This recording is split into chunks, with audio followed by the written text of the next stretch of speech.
Bienvenidos a un episodio más del podcast Libres para Elegir Elecciones 2026. Me he dado cuenta que muchos de ustedes que siguen estas transmisiones, siguen esta producción en el canal de YouTube, todavía no están suscritos al canal oficial de YouTube, el canal mío. Les invito a suscribirse en estos momentos. Es muy sencillo. Métase, diga suscribir y ahí les llegarán las notificaciones de los diferentes programas que estamos produciendo. Como les decía en anteriores producciones, en anteriores episodios, este podcast es un podcast que pretende informar a la ciudadanía sobre todo el proceso electoral que culmina el 1 de febrero del año entrante, entrevistando, conversando con los actores de primera línea, candidatos presidenciales, precandidatos en estos momentos, analistas políticos, personas vinculadas al mundo de las encuestas. También estamos entrevistando a ministros, jerarcas de la actual administración, con quienes estamos hablando sobre qué políticas de Estado deberían trascender a una administración. Bueno, para el podcast del día de hoy he invitado a una persona que es precandidata dentro de uno de los partidos que va a participar en este proceso electoral, a una persona que conozco ya hace muchos años.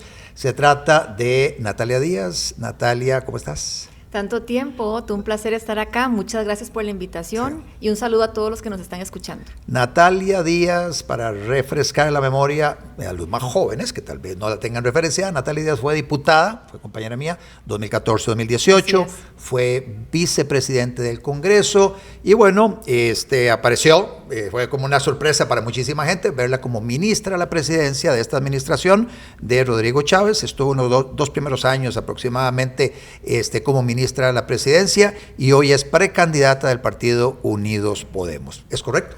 Así es, un partido que fundamos hace aproximadamente 6 años y hemos participado en la elección del 2022, tenemos varios alcaldes ya electos, intendentes. Ha sido un proceso, Otto, que es un proceso que es largo, es un proceso en donde tengo la experiencia suficiente para asumir una candidatura de cara a lo que viene.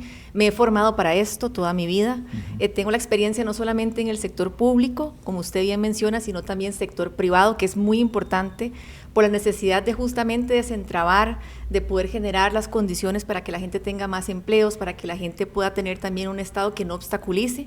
El tema de trabajadores independientes es uno de esos pilares por el cual también me mueve a tomar estas decisiones, entre otros temas que vamos a tocar hoy, pero sí me preocupa porque creo en que tenemos que generar condiciones para que la gente viva mejor. Eso es parte de lo que yo estoy buscando en esta eventual candidatura y nuevamente agradecida por el espacio. En tus anuncios o también en las producciones donde apareces vos en una entrevista en diferentes medios de comunicación, aparece ahí el hashtag el siguiente paso. Veo en algunos banners también que se publican en tus páginas el siguiente paso, que eso lo estás utilizando como eslogan de lo que podría ser tu proyecto político. En estos momentos no sabemos si eso va a ser finalmente el eslogan que vas a utilizar en la recta final de la campaña, pero lo estás utilizando ahora. ¿Cuál es el mensaje que querés transmitir con ese eslogan? Sí, efectivamente, como usted bien dice, estuve en la administración. Hay cosas positivas como en todas las administraciones. Uno no puede ser mezquino y decir que como uno no viene directamente o viene directamente de una administración, las cosas son buenas o malas. Yo considero que hay cosas que mejorar aún. Quiero pasar de las denuncias a las soluciones. Falta mucho por hacer. Creo en que uno tiene que ejecutar, tiene que enfocarse en eso, tiene que dar ese siguiente paso de pasar de esas denuncias o diagnósticos, por así decirlo, a llegar y ejecutar lo que realmente se necesita. El rol de la Asamblea es muy importante, yo estoy de acuerdo. Hay cosas en que las reformas solamente por Congreso se pueden dar, pero hay temas que aún son del resorte del Poder Ejecutivo, que por diferentes razones no han podido solucionarse y yo me quiero enfocar en eso, en cosas que puedo hacer en esos primeros 100 días, en cosas administrativas, reglamentarias, trabas innecesarias, que si bien se hizo un primer esfuerzo, todavía no están en concreto esas soluciones y por eso yo hablo de pasar de esas denuncias a ejecutar o lo que se puede llamar como una evolución de ese cambio, un siguiente paso. Por eso la evolución, hablaste de, hay cosas que no se han podido hacer, hablas ahora de evolución, un siguiente paso, es como una especie de, querés proyectarle al electorado, a la ciudadanía, que es una proyección o una extensión del gobierno actual, en el sentido de que hay cosas que se han hecho bien, cosas que no se han hecho del todo, algunas cosas no se han hecho bien, pero lo que estás diciendo es que con Natalia Díaz en la presidencia, se va a sentir como una evolución de lo que es esta administración. ¿Es así lo que estás queriendo decir? Es una evolución de las cosas buenas que son rescatables de esta administración. Yo vengo de ahí, estuve 2 años y 2 meses. Yo no puedo decir que lo que estuvo o el tiempo en el que estuve ahí fue un tiempo malo, que las cosas no se hicieron bien. Yo no acostumbro a hablar mal de donde yo vengo y donde yo trabajé. A mí me gusta que las cosas evolucionen, en eso me voy a enfocar y por eso es que estoy tomando lo mejor y hay que continuar lo mejor, perfecto, lo que hay que cambiar se cambia. Creo una política de Estado, al final en ciertas áreas, como en comercio exterior, por ejemplo, que eso continúa independientemente del gobierno que venga. Yo no veo eso en las demás áreas del gobierno, ni en infraestructura necesariamente, ni en educación, ni en el tema de seguridad. Y yo quiero trabajar en eso, en esas políticas de largo plazo, en las cosas que puedo solucionar y pasar de esos diagnósticos a la solución. No me considero una heredera política de la administración Chávez Robles, porque yo tengo un liderazgo propio que he trabajado desde hace muchos años, tengo mis propias soluciones, propuestas con mi propio equipo de trabajo, pero sí voy a rescatar lo bueno de la administración Chávez Robles, no solo por el hecho de haber estado ahí, sino porque creo en una visión país a largo plazo, creo en un proyecto que no solamente sea un proyecto para las próximas elecciones, sino de unos 20 o 30 años, así me parece que tenemos que ver la política, no ver quién queda presidente en el 2026, sino cómo puedo generar un proyecto que tenga un impacto nacional y que podamos formar a liderazgos para ese futuro. En eso me quiero enfocar en estos momentos, aparte de la elección que viene. ¿Por qué? Porque tiene que haber gente que se involucre de lleno en la política. Mencionaste que hay cosas buenas de esta administración que te gustaría continuar. Tal vez así muy rápidamente, a vuelo de pájaro, ¿cuáles son algunas de esas cosas buenas? En materia de seguridad, en la parte penitenciaria, me parece que el ministro de Justicia está tomando medidas relevantes de importancia que hace mucho tiempo tuvieron que haberse tomado. Yo creo que la mano dura tiene que darse. El país no puede seguir en esta fiesta, en esta falta de respeto a la autoridad. La gente no respeta a los policías, no respeta nuestro sistema porque hay impunidad. Todos sabemos que tenemos un poder judicial que no está sacando la tarea, en el cual la gente no confía, y yo creo que a pesar de que se están haciendo reformas importantes, hay que ir más allá. Yo creo también en la parte de poder tener una fuerza pública mucho más digna en su trabajo, en la línea de, en lugar de pensar en más policías como lo han hecho otros candidatos, que no quiere decir que no se requiera, pero ¿de dónde voy a sacar yo el dinero? Usted bien sabe mejor que nadie cómo está ese presupuesto nacional, totalmente amarrado, pero sí podemos buscar los recursos a través de alianzas público-privadas, a través de embajadas, de organismos de ese tipo, donde podamos decir, bueno, aquí podemos darle a los policías equipamiento, podemos mejorar las delegaciones, podemos darles incentivos que no son salariales, pueden ser, por ejemplo, convenios con empresas en el sector privado, donde se les diga, usted tiene un carnet de policía, con ese carnet usted se presenta y tiene un descuento, se puede hacer un convenio entre el Estado y la institución privada, un descuento en educación, en la parte, digamos, de comercio, supermercados, dignificar esa labor. Otros países en la región tienen programas de vivienda para policías porque hoy viven en el mismo lugar en donde están los delincuentes. Hay que sacar a esos policías de ahí, hay que tener seguridad en los barrios y la única manera de hacerlo es que la familia del policía no se vea amenazada por los delincuentes que viven ahí. Son parte de las ideas que tengo en materia de policía que quiero impulsar, pero que veo bien lo que se está haciendo en ese tema penitenciario propiamente de parte del ministro. Ya señalaste esa parte muy puntual, el tema penitenciario. ¿Qué otras áreas consideras que se están haciendo bien las cosas y que Natalia Díaz como presidente a partir del 2026 mantendría y potenciaría? Hay cuellos de botella que se han quitado. A nivel de cámaras empresariales, de empresas, me parece que es una iniciativa excelente. Bueno, aquí la iniciativa de Lo Dejamos Trabajar, donde yo estuve involucrada como ministro de Presidencia junto con Francisco Gamboa, ministro de Economía. Totalmente de acuerdo. Entonces, ahí se hizo un esfuerzo de ciertas cámaras que no representan necesariamente la situación de todas las pymes del país. Ahí tenemos que ir mucho más allá. Y en ejemplos muy concretos, vean, hoy las cargas sociales que tienen los trabajadores independientes son más altas que el que paga el asalariado. Lamentablemente, dependiendo del porcentaje que usted gane, así se va incrementando. Es un tema que no es de la administración central, pero si usted tiene una persona en la caja que tenga el conocimiento pleno de la institución y que pueda internamente con la junta directiva, la gerencia financiera, que es crítica en este momento, determinar cómo pueden hacer para que esos montos se reduzcan y así aumentar la formalidad, es una de las áreas en las que yo me voy a meter de lleno con ese presidente ejecutivo nuevo que nombremos.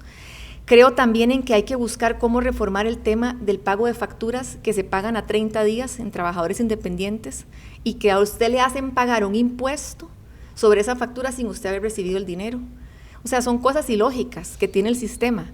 Yo creo que esa debe ser la ruta de este gobierno futuro, donde podamos nosotros identificar esos pequeños problemas que todos los días se enfrentan trabajadores independientes, pymes y demás, más allá del tema de cámaras, para ver cómo trabajamos en la reglamentación y en un mecanismo ahora con tanta innovación e inteligencia artificial, en donde la ciudadanía pueda externar cuáles son los problemas que enfrenta para poder solucionarlos. Ahí el rol de las municipalidades es vital. Yo lo viví en carne propia estando en la administración, porque las municipalidades tienen un problema y es que en unos casos quieren trabajar con el gobierno y en otros no por temas políticos.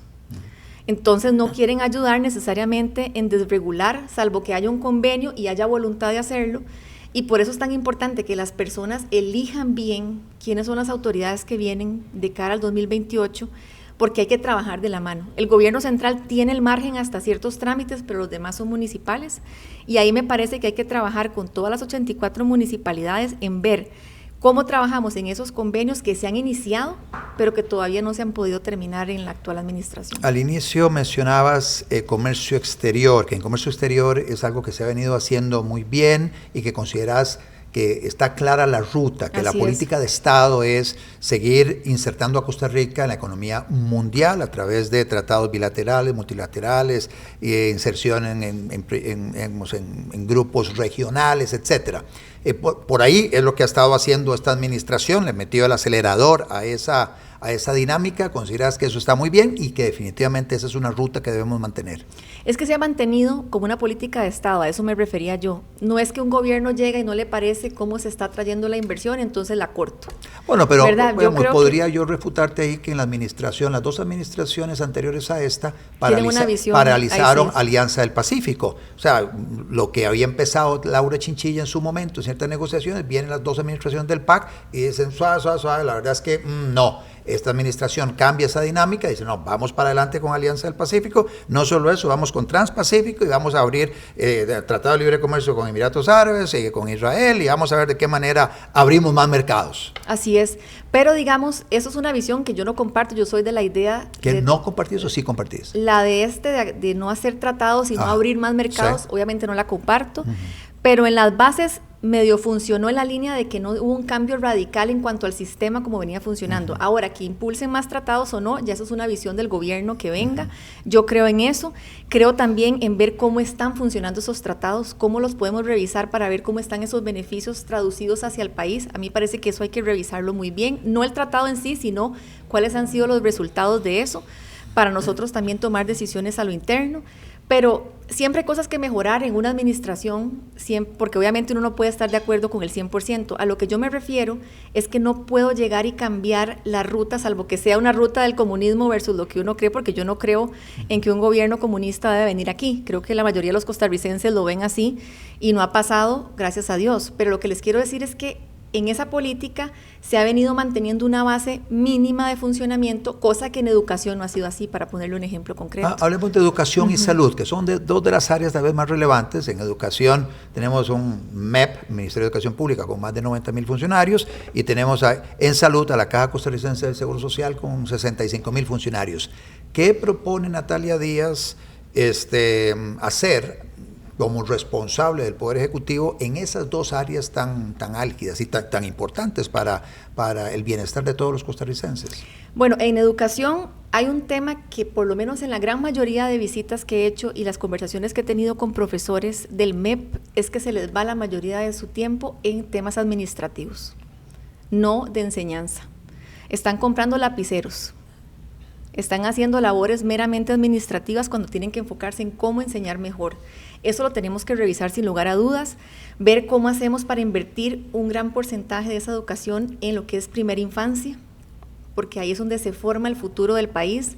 Creo que no solamente se tiene que dar habilidades, simplemente desde el punto de vista de conseguir pasar un examen o simplemente pasar una materia y aprender de memoria, sino habilidades para la vida y para el trabajo.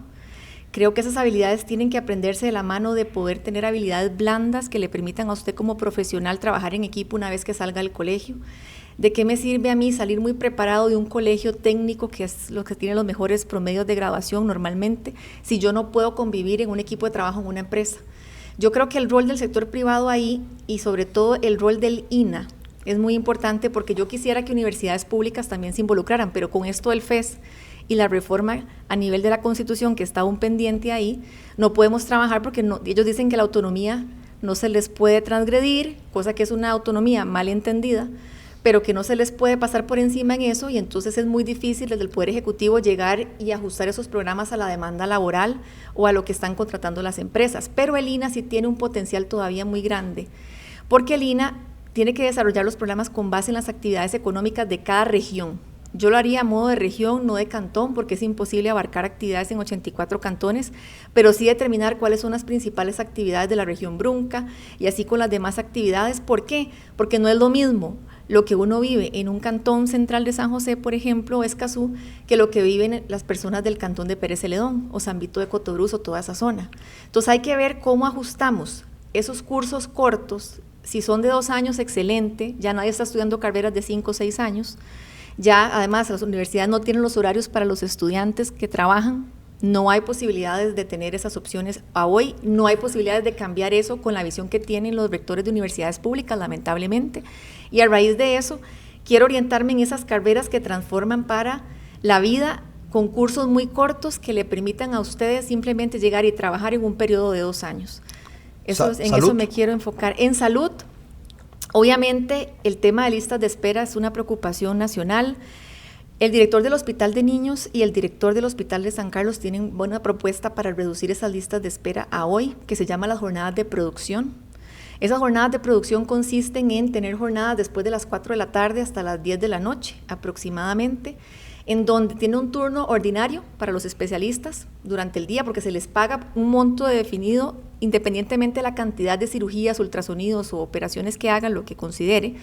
Pero después de ese horario usted podría decirles, bueno, si usted saca esta cantidad de ultrasonidos, pongámosle 30, yo le pago a usted esto, en horario extraordinario, con equipo fijo de la caja. Entonces se hace una alianza entre el especialista y el equipo fijo de la caja, o digamos la infraestructura que tengo yo disponible, y esa infraestructura me permite a mí que se abaraten esos costos para el especialista y que sea atractivo también pagar por resultados o por cantidad de intervenciones que se hagan. Eso, ya el Hospital de Niños entiendo que está contemplando eso, el director ha mencionado que es un buen sistema, se permite sin un cambio de ley, es un tema de gestión administrativa, y en el Hospital de San Carlos también han intentado hacerlo y en ese proceso se encuentran. Me parece que esa puede ser una ruta rápida, ¿verdad? Obviamente todo toma su tiempo, pero rápida en el sentido de que no requiere de ir a la asamblea, no requiere de una gestión del gobierno, sino simplemente un tema de gerencia de servicios médicos, una persona con experiencia que tenga la experiencia en los 29 hospitales del país. También en materia de no pasar por la Asamblea Legislativa, modificando la normativa, básicamente con decisiones administrativas, en ambos casos, tanto en educación como en salud, podría abrirse el espacio para que el sector privado participara más activamente en la gestión de servicios educativos o en la gestión de los servicios médicos, más médicos, no tanto médicos hospitalarios, médicos, utilizando como ejemplo la experiencia positiva del 10% de los EBAIS que están tercerizados. Así es. La posición de Natalia Díaz sobre la tercerización de servicios, tanto en salud, mantenerlas e incrementarla, como en educación. Estoy de acuerdo en la línea de solventar el problema. Obviamente todas las opciones que estén sobre la mesa las voy a valorar. El único tema que yo veo con respecto al tema de BAIS en la caja con cooperativas es que está judicializado la situación actual y no sé qué tan viable es poder tener eso resuelto para cuando inicie la administración. Por eso le hablaba de esta otra alternativa de jornadas de producción, porque como eso está en un proceso de investigación, hay que ver qué posibilidad hay de volver a licitar eso en las condiciones que tiene la caja hoy.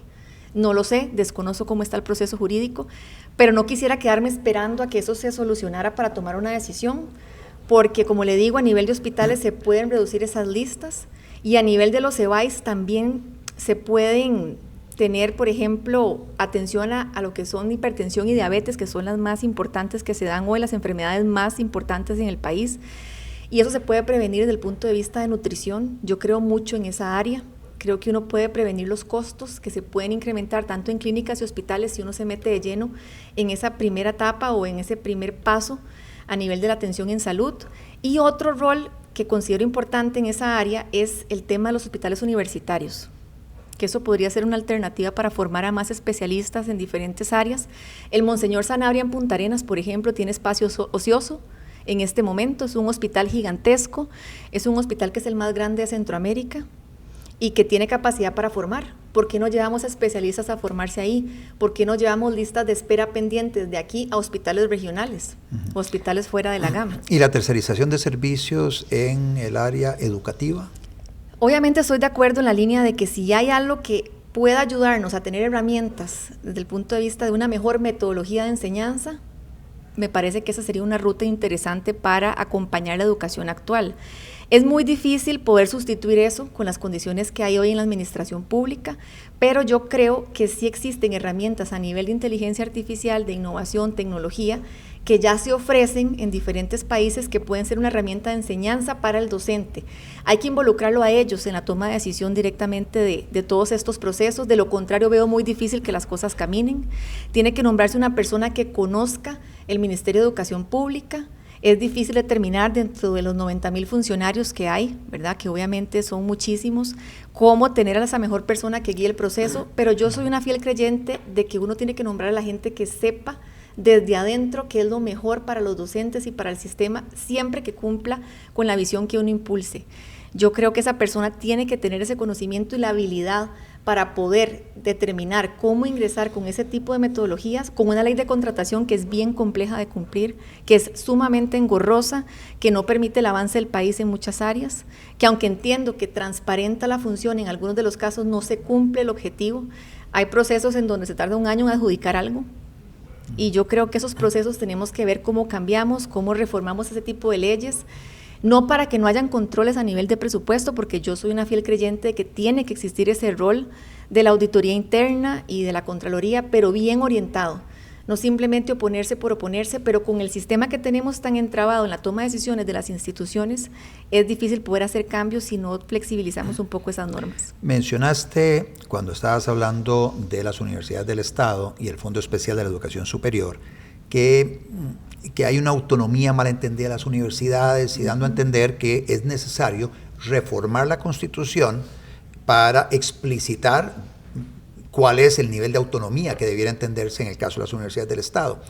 ¿Qué otra reforma constitucional consideras vos es necesario para hacer una sacudida, para que las cosas empiecen a funcionar de una mejor manera?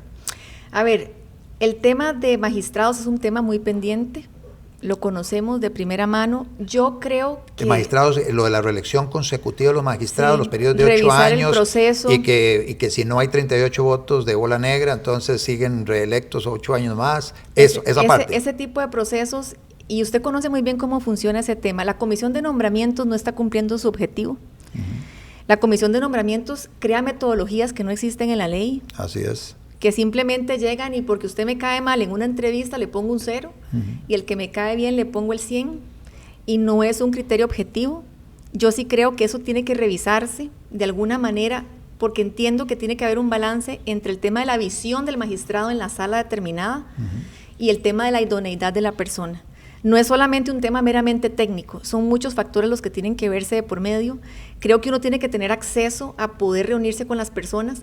Últimamente la Asamblea, me parece a mí que ha cometido un error garrafal en comisión de nombramientos y es que no les permiten reunirse con los magistrados para poder a los diputados que forman parte de la comisión. Por no un pueden tema de tener principios. Una reunión 1 a 1. No, está prohibido como una práctica. Ajá. No es un tema obligatorio ni de reglamento, sino como una práctica. Pero yo me pongo a pensar de la experiencia que uno tiene ahí, cómo usted va a nombrar a alguien con el que usted no ha hablado. Me parece que eso no tiene ningún sentido y se ha perdido esa conversación, ese conocimiento, la cercanía, el ver cómo se puede trabajar de la mano, que se hagan más transparentes esos procesos. Yo creo en eso y creo que eso al final va a mejorar el sistema judicial si las mejores personas con una visión distinta van ahí, porque al final estamos hablando de lo que es, digamos, los 22 magistrados de la Corte Plena, del cual sale el presidente de la Corte y el cual tiene incidencia directa, no en todos los puestos técnicos, pero sí en la visión de un poder judicial diferente. Entonces a mí me parece que esa reforma es crítica y necesitamos también tener a las mejores personas sentadas ahí. ¿Por qué? Porque eligen también Fiscalía General y otros temas importantísimos. Entonces es una cadena que si usted no la sabe manejar bien y nombrar a las mejores personas, termina afectando Defensoría a los habitantes, la persona que está ahí, que mucha gente del país no sabe ni para qué sirve. Contraloría, lo mismo, que aunque creo en el rol de la Contraloría desde el punto de vista de lo que la Constitución establece, que es fiscalizar presupuestos públicos o la hacienda pública, ahora tergiversan y dicen que no se puede hacer ninguna reforma a la ley de la Contraloría porque simplemente es inconstitucional. A mí me parece que eso no es correcto. Y entonces tenemos una asamblea totalmente secuestrada por una sala que determina qué proyecto es inconstitucional o no lo es. Y aunque no es obligatorio, termina generando un peso en la toma de decisión de los diputados que afecta. Me parece que esa es una reforma crítica. El tema de elección de diputados también, pero es un tema que yo me esperaría en algún momento para verlo cuando se tengan los 38 diputados, para ver cómo se puede conformar esa asamblea legislativa, porque la gente no siente representación de cómo se eligen los diputados hoy. Entonces hay que sentarse a ver cómo queda conformada la nueva asamblea, cómo, porque nadie va a sacar 38 solito. Se puede armar un buen bloque con 38 diputados, eso sí creo que es viable. Y de ahí entonces determinar cuáles son las reformas constitucionales a las que se va a apostar, porque con solo un diputado, y usted lo conoce mejor que nadie, que evite que una reforma se dé, ya no se puede votar. Sí.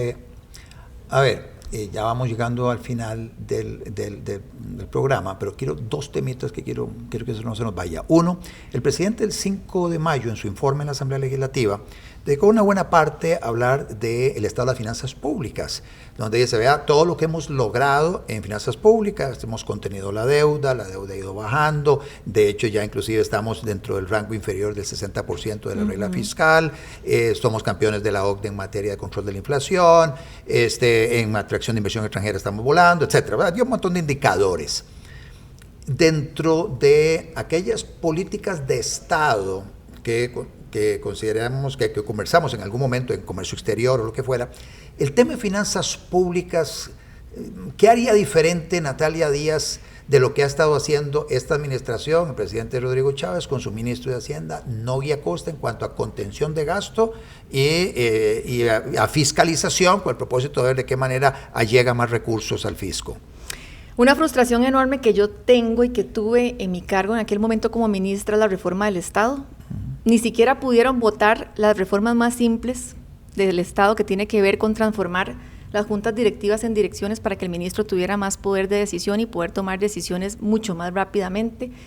Hay que revisar cómo está el gasto y qué instituciones no están cumpliendo el rol para el cual fueron creadas. Eso yo lo revisaría sin lugar a dudas. Con el propósito de eventualmente o cerrar la institución y reducir la transferencia que se le hace para a esa priorizarla entidad. en otro tema como seguridad, por ejemplo, o como educación, o buscar cuál es el tema. Me parece que seguridad es el prioritario en estos momentos, porque yo no puedo con el presupuesto que está simplemente pasar plata de un lugar a otro sin afectar a alguien, porque está por ley amarrado de esa manera. Entonces, hay que revisar cuáles instituciones no están cumpliendo su labor y presentar la reforma para poder conseguir esos recursos y poder destinarlos a lo que yo voy a tener como una prioridad. A mí me parece que eso hay que meterse de cabeza. Lo mismo con 38 diputados. No puedo perder el tiempo en una reforma que no tiene los votos. No voy a presentar un proyecto de ley en donde inicialmente, viendo la conformación de la Asamblea, no tengo la viabilidad para que eso sea una realidad. Pero sí creo en que el Estado es muy grande, que el Estado tiene muchas instituciones públicas, que es un Estado que no está cumpliendo con la ciudadanía, ¿verdad? Que en este momento la gente, cuando se habla de institucionalidad, lo ve mal, porque lo que está diciendo es que no me está resolviendo mis problemas de años, porque no tengo las condiciones para salir adelante, porque el costo de la vida, que me parece que es un gran tema que sigue faltando, a pesar de la reducción de la inflación, que sabemos que digamos está en un punto 86 o menos del 1%, la gente en la calle no percibe que está más barato, ni la comida en general, ni los tiquetes de autobús, ni ese tipo de cosas. Entonces hay que hacer algo en esa línea, y creo que las condiciones que hay que generar son los mejores empleos pagados, generar condiciones para que la gente venga, invierta, pero sobre todo ver cómo puedo aliviar la carga de la gente sin dejar de recibir los recursos. Por eso yo insistía en el tema de lograr formalizar a más personas, porque tenemos un 38% de formalización de informalidad en este momento, que ha bajado. Estaba en un 45%, creo que hace más o menos 2 años, antes de que iniciara la administración, que es un esfuerzo importante, pero que hoy hay gente que no está pagando ni a Hacienda, ni al INSS, ni a la Caja, ni a nadie, y eso está afectando las mismas finanzas, pero está afectando también la calidad de vida de las personas. ¿Que impuestos y todo eso hay que revisarlo? Por supuesto que sí. Lo que hay que ver primero es dónde puedo obtener más recursos y qué puedo reformar y qué no con la cantidad de diputados que yo tenga. Primero hay que llegar a ver cómo se conforman esos bloques y priorizar los proyectos de ley necesarios para eso. Alianzas público-privadas para construcción de carreteras, aeropuertos, puertos e inclusive acueductos, red de distribución de agua, potabilización de agua, o sea, la participación del sector privado en esa parte de Totalmente de acuerdo, se requiere, es urgente. Lo que pasa es que hay que fiscalizar de una mejor manera las concesiones. Porque si usted le habla a la gente de cómo está la concesión de la Ruta 27, cuando esa calle se pega en el peaje y son 2-3 horas sin poderse mover y no levantan las agujas, porque no se puede, a raíz de que el contrato, si usted tiene eso establecido, resulta que el Estado tiene que indemnizar por ese pago dejado de percibir, porque es un contrato que hay que renegociar. Yo estoy de acuerdo, pero a como están muchas de las concesiones, la gente no las ve bien. Entonces me parece que tiene que haber una figura que fiscalice mejor, un consejo de concesiones también que tiene que reestructurarse. Habrá que ver si lo mejor es dejarlo donde está o presentar alguna reforma al respecto, porque la infraestructura no tiene que verse solamente como un tema de carreteras y puentes, sino de obra pública a nivel nacional, que incluya hospitales, escuelas, y debe ser más amplia. No puede enfocarse solamente en estar dentro de un ministerio que se llame Obras Públicas y Transporte. Entonces eso necesita de una visión país mucho más grande, donde podamos tener esas alianzas, donde podamos revisar quién asume el riesgo y sobre todo un tema importante, lo mismo que le hablé de política de comercio exterior, en obra pública se pierde cada 4. Salvo ciertas obras que se continúan, la gran mayoría por X o Y razón se empiezan desde cero, se suspenden.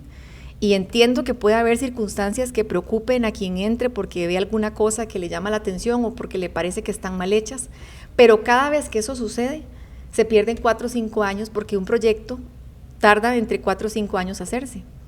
Entonces a mí ese tema sí me tiene muy preocupada porque no hay una política de Estado al respecto. Explotación de recursos naturales, oro en la zona norte, distrito de Cruzitas, distrito de Cutris, donde está Cruzitas, y la posibilidad de gas natural. Por supuesto, porque son recursos frescos para el país, obviamente con todo el control ambiental que tiene que darse, la regulación está permitida. De la parte de petróleo y de gas, ya hay una ley que se votó en el año 94 que permite esa exploración. En Cruzitas hay un tema legal de la minería de cielo abierto que obviamente hay que ver cómo está esa ley porque no se permite a como está establecido hoy. Teníamos el arbitraje que ya se solucionó, que eso tenía varada también la situación en cuanto a la toma de decisiones, que era un arbitraje que había estado por varios años a esperas de ver qué sucedía al respecto, pero en Cruzitas sí la situación es distinta porque es un tema meramente de seguridad en esta etapa. Ahí hay que recuperar el control territorial primero. Hay crimen organizado ahí, eso es crimen organizado. No solamente se están robando el oro y lo están llevando a Nicaragua, sino que es crimen organizado en ese lugar. Entonces, si nosotros no recuperamos ese control del territorio ahí, la siguiente etapa no se puede hacer. Entonces hay que destinar recursos de seguridad ahí, limpiar la zona, revisar cómo está desde el punto de vista legal, qué tipo de minería se puede hacer con el código de minería actual, y si hay que hacer algo más industrial, habría que ver si la ley que lo permite, en general, puede permitir esta explotación a nivel industrial, porque lo que sí hay que asegurar es que nosotros podamos tener trabajos bien remunerados ahí, que podamos tener recursos nuestros, ¿verdad? Porque en este momento los estamos perdiendo. Yo prefiero que esos sean recursos para los costarricenses y recursos también para el país, no solamente para las familias de la zona, sino para poder invertir en más obra y un montón de cosas que porque el presupuesto está como está, no tenemos margen para poder invertir ahí. Muchas gracias, Natalia Díaz. A usted. Más adelante te voy a invitar ya cuando tengan el plan de gobierno afinado, porque en estos momentos son ideas generales en relación con esos temas. Cuando ya tengan, cuando seas candidata formalmente y tengan el plan de gobierno, ahí tendremos otra sesión un poco más prolongada para entrar en los detalles del plan de gobierno. ¿Algunas palabras finales para las personas que siguen este podcast? Agradecerles por el espacio, decirles que soy una persona que tiene la experiencia, por muchos años me he preparado para este proceso. Tengo la experiencia, como les decía, en el sector privado, en el público, sé lo que hay que hacer, sé que lo puedo hacer mejor. No represento una herencia a un liderazgo determinado, sino mi propio liderazgo, como les decía, con mis ideas, el equipo. Quiero trabajar por un proyecto a largo plazo, quiero incidir en temas importantes para el país que son de carácter de urgencia, como el tema de seguridad, de educación y cómo incentivar la economía para generar más y mejores empleos, que para mí eso es uno de los retos más importantes que tenemos como país. No puedo andar más por el tiempo que tengo, pero nuevamente agradecida por este espacio y espero que les haya gustado.